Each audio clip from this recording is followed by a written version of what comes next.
Hello बच्चों, अभी आप लोग को हम पढ़ाने जा रहे हैं विद्युत आवेश और विद्युत क्षेत्र के बारे में।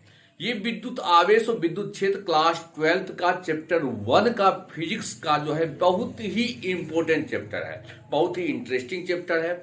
ये विद्युत आवेश और विद्युत क्षेत्र यानी electric charge and electric field physics के किस ब्रांच में आता है पहले उसको समझते हैं, फिर हम लोग आवेश के बारे में जानेंगे, क्षेत्र क्या होता है आवेश का उसके बारे में जानेंगे। तो सर्वप्रथम आप लोग दिखाई दे रहा होगा बोर्ड पर कि इलेक्ट्रोस्टैटिक्स क्या चीज होता है, यानी स्थिर वैद्युत की क्या चीज होता है। तो फिजिक्स का वह ब्रांच, फिजिक्स की वह शाखा जिसके अंतर्गत स्थिर आवेश के बारे में अध्ययन किया जाता है, इलेक्ट्रोस्टैटिक्स कहलाता है। कितना सरल भाषा है।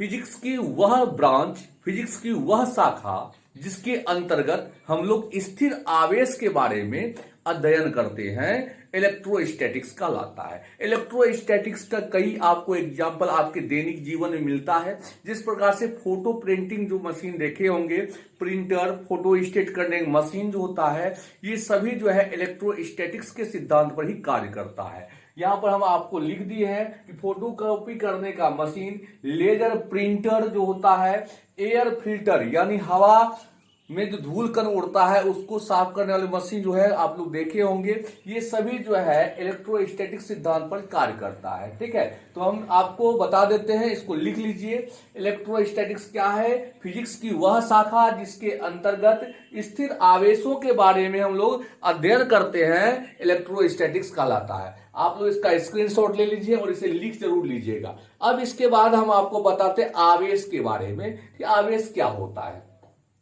बहुत ही शानदार परिभाषा है। फिजिक्स की वह शाखा जिसके अंतर्गत स्थिर आवेश के बारे में हम अध्ययन करते हैं, इलेक्ट्रोस्टैटिक्स कहलाता है। अब आते हैं आपको आवेश के बारे में समझाते हैं। इसको स्क्रीनशॉट ले लीजिए बच्चों। देखिए बच्चों, अब आपको आवेश के बारे में समझा देते हैं। बहुत ही इजी परिभाषा है, दिमाग में आपको तुरंत आ जाएगा। आवेश वह भौतिक राशि है जो किसी वस्तु में उत्पन्न हो जाने से उसमें विद्युतीय और चुंबकीय गुण उत्पन्न हो जाता है। आवेश एक अदिश राशि है और इसका SI मात्रक कूलाम होता है। सभी को पता है। आवेश को डिनोट Q से किया जाता है। यहां पर हम परिभाषा लिख दिए हैं। आवेश वह भौतिक राशि है जो किसी वस्तु में उत्पन्न होने से उसमें विद्युतीय और चुंबकीय गुण उत्पन्न हो जाता है। यह दो प्रकार का होता है। पहला है धन आवेश। धन आवेश किस कब होता है? जब कोई वस्तु इलेक्ट्रॉन का त्याग कर देता है। जब कोई वस्तु इलेक्ट्रॉन का त्याग करता है तो वो धन आवेशित कहलाता है, और जब कोई वस्तु इलेक्ट्रॉन ग्रहण करता है तो वो ऋण आवेशित कहलाता है। आपको क्विकली समझ में आ गया होगा। नेक्स्ट आपको समझाते हैं। ठीक है, इसका स्क्रीनशॉट ले लीजिए। देखिए, आवेश के मौलिक गुण भी है। आवेश संरक्षण नियम का पालन करता है। तो आवेश संरक्षण नियम का पालन करता है, इसको समझ जाते हैं हम लोग। आवेश संरक्षण नियम का पालन करता है, इसका मतलब है आवेश को हम ना तो उत्पन्न कर सकते हैं और ना ही हम नष्ट कर सकते हैं। इसे सिर्फ एक रूप से दूसरे रूप में बदला जाता है। यहां पर हम कुछ एग्जाम्पल आपको दिए हैं। युग्म उत्पादन का एग्जाम्पल दिए हैं, युग्म विनाश का एग्जाम्पल दिए हैं, और नाभिकीय अभिक्रिया के लिए एक एग्जाम्पल दिए हैं। सबको हम बारीकी से समझा देते हैं। युग्म उत्पादन को समझिए।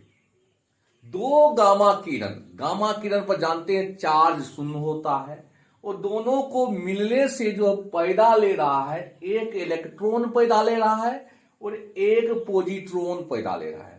इलेक्ट्रॉन ऋणात्मक होता है, पॉजिट्रॉन धनात्मक होता है। जितना इलेक्ट्रॉन पर ऋण चार्ज उतना ही पॉजिट्रॉन पर धन चार्ज होता है। जिसमें टोटल चार्ज अगर कीजिएगा तो टोटल चार्ज का कुल योग जो है वो शून्य होगा।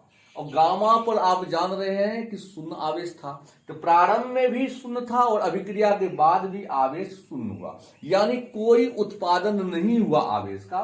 सिर्फ यहां पर देख लीजिए रूप चेंज हुआ। गामा का रूप हो गया चेंज इलेक्ट्रॉन और पॉजिट्रॉन में। फिर यहां देखिए युग्म विनाश का भी हम एग्जाम्पल दिए हैं। एक इलेक्ट्रॉन को एक पॉजिट्रॉन से जब हम अभिक्रिया करवाए तो गामा पैदा लिया, और गामा पर देखिए चार्ज आप जानते हैं गामा कोई चार्ज नहीं होता है।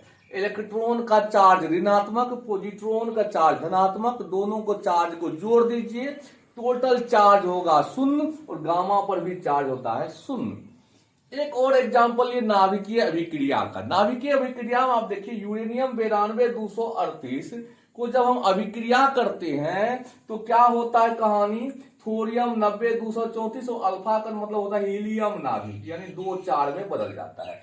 अब इधर बात करते हैं तो 92 इलेक्ट्रॉन इधर है, जितना परमाणु संख्या होता है उतना ही इलेक्ट्रॉन होता है। 92 इलेक्ट्रॉन इधर है, इधर बात कीजिएगा 90 और 2 92 हो गया।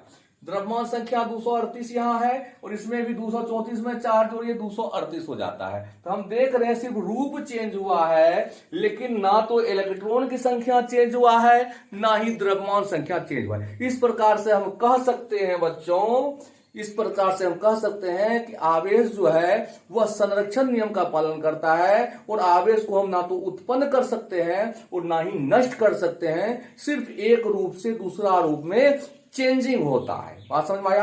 अब जो है अगला टॉपिक बता रहे हैं आवेश का क्वांटमीकरण। क्वांटमीकरण समझ जाइए, बहुत ही इंपॉर्टेंट है। देखिए आवेश के क्वांटमीकरण का अर्थ होता है कि किसी वस्तु में आवेश का परिमाण जो है वह Q बराबर Ne के रूप में होगा, जहां n जो है वो पूर्ण संख्या है और पूर्ण संख्या शून्य से जो है 1 2 3 4 5 6 जो गिनती कर लीजिए वो पूर्ण संख्या है। प्राकृत संख्या के समूह में अगर शून्य शामिल कर दीजिए तो उसे पूर्ण संख्या कहते हैं। जहां n क्या है, पूर्ण संख्या है, और E को हम लोग एलिमेंट्री चार्ज यानी मूल आवेश कहते हैं, और जिसका मान जो है वह 1.6 गुना 10 के पावर -19 कूलम होता है। इससे कम आवेश जो है प्रकृति में संभव नहीं है। इस सूत्र का इस्तेमाल हम लोग जो है किसी वस्तु पर आवेश यह मान संभव है कि नहीं, या 1 कूलम आवेश पे कितने इलेक्ट्रॉन होता है उसको ज्ञात करना रहेगा। इसी सूत्र का इस्तेमाल करना है। नंबर ऑफ इलेक्ट्रॉन दिया रहेगा कि कितना चार्ज हुआ, इसी का इस्तेमाल करके आपको आवेश का मान निकाल सकते हैं, इलेक्ट्रॉन की संख्या ज्ञात कर सकते हैं। तो आपको जब सवाल बताने लगेंगे तो समझ में आ जाएगा। नेक्स्ट टॉपिक आते हैं, आवेश के योज्यता नियम क्या है, समझते जाइए। आवेश के योज्यता नियम से आप क्या समझते हैं, अगर क्वेश्चन रहेगा, बहुत ही सुंदर क्वेश्चन है। देखिए आवेश के योज्यता नियम के अनुसार किसी सिस्टम में आवेश जितना मौजूद रहेगा उसे हम अदिश बीज गणित के रूप में लिख सकते हैं। अगर मान लीजिए कोई सिस्टम में आवेश Q1 Q2 Q3 dot dot Qn आवेश है, तो इस सिस्टम का टोटल चार्ज जो है वो सभी आवेश का जोड़ होगा, चाहे वो ऋण चार्ज हो या धन चार्ज हो। जैसे हम जोड़ते हैं उस हिसाब से आपको जोड़ के लिख देना है। अगर मान लीजिए किसी सिस्टम में चार्ज है 5 कूलम -3 कूलम 4 कूलम, तो इस सिस्टम का टोटल चार्ज कितना होगा, तो सभी का जोड़ होगा, यानी 5 कूलम + 4 कूलम -3 कूलम, जिसको जोड़ने पर 5 4 9 9 में 3 या 6 कूलम हो जाएगा। यानी एक सिंपल जोड़ हम लोग जो बीज गणित का जानते हैं उस जोड़ का इस्तेमाल करके किसी सिस्टम का टोटल चार्ज हम फाइंड कर सकते हैं। यह नियम जो है आवेश का योज्यता नियम कहलाता है। नेक्स्ट टॉपिक पर डिस्कस करते हैं। देखिए आवेश के अध्यारोपण सिद्धांत क्या होता है, ये बहुत ही इंपॉर्टेंट क्वेश्चन है, 2 मार्क्स के लिए मोस्ट वीवीआई क्वेश्चन, इसे माइंड में सेट कर लो बच्चों। देखिए आवेश के अध्यारोपण सिद्धांत के अनुसार किसी एक आवेश पर अनेकों आवेश के कारण लगने वाले बल का कुल परिमाण जो है वो हम लोग सदिश योग में लिखते हैं। अगर मान लीजिए Q0 यहाँ आवेश है और इसके चारों तरफ जो है Q1 Q2 Q3 Q4 dot dot Qn आवेश है, तो इस पर जो टोटल फोर्स होगा, इस चार्ज के कारण फोर्स, इस चार्ज के कारण फोर्स, इस चार्ज के कारण फोर्स, इसके कारण लगने वाला बल और इसके कारण लगने वाला बल, सभी बल का कुल जोड़ होगा। यानी इसको सदिश योग में लिखेंगे तो vector F equal to vector F, इसके कारण इस पर लगने वाला बल को हम वेक्टर F01 लिख दिए। 0 पर 1 के कारण लगने वाला बल F01 plus vector F02 plus vector F03 और plus dot dot vector F01। इस प्रकार से आप लोग अध्यारोपण सिद्धांत से, इसका यूज बहुत ज्यादा है, इसको जो है आपको माइंड में सेट कर रखना है। सदिश योग किस प्रकार से सॉल्व होता है आगे क्लास में आपको बताएंगे। अब ध्यान से इसे लिख लें और समझ जाएं। कोई भी एक आवेश है, उस पर अनेकों आवेश कारण लगने वाला बल जो है वो सदिश योग में ही लिखा जाएगा। बल सदिश राशि है इसलिए सदिश योग में लिखा जाएगा। और सदिश योग अगर आप लोग पढ़े होंगे, मान लीजिए वेक्टर ए वेक्टर बी कोई दो वेक्टर राशि है और इसके बीच का एंगल थीटा है, तो इसको जोड़ेंगे वेक्टर आर बराबर under root a square plus b square plus 2ab cos theta के फॉर्म से। और कैसे होता है आगे क्लास में आपको बताएंगे। आज के लिए बस इतना ही। जय हिंद जय भारत।